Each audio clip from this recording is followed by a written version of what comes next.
you can see the difference between man and the fallen angels. Man has a body.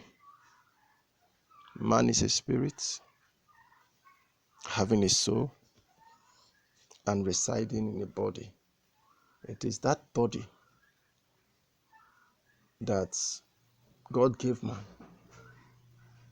that made man, that gave man the chance, that God used to create the chance, the avenue through which he can save man.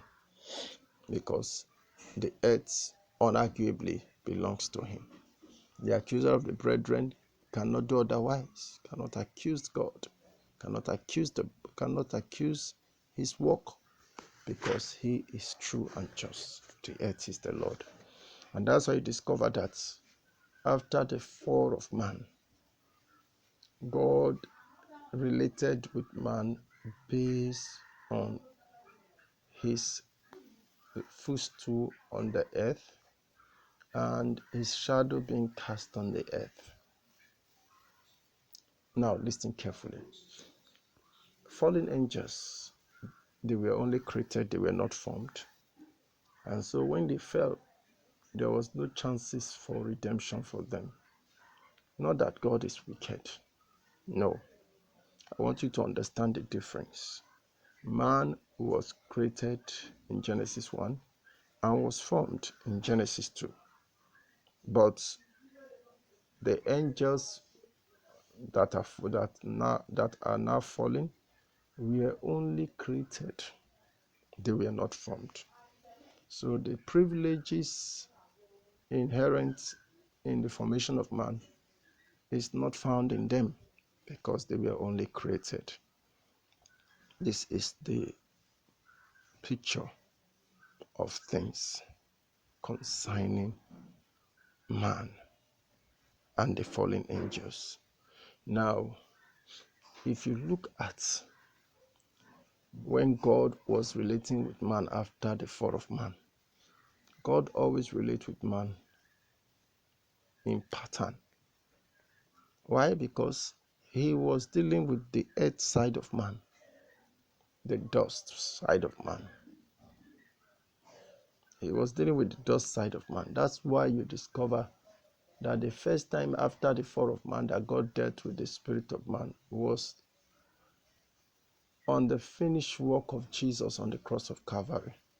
Hence you see, when he died, the grave of death sins were found open.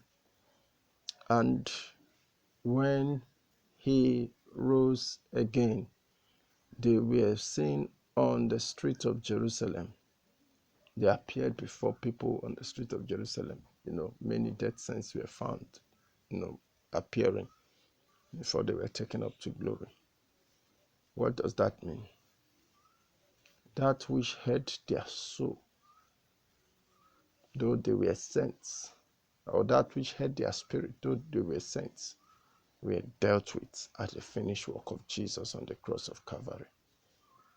And but I must be very sensitively, specifically oriented in this context. The Bible said in the book of 1 Peter that Christ went to preach to the spirit in prison.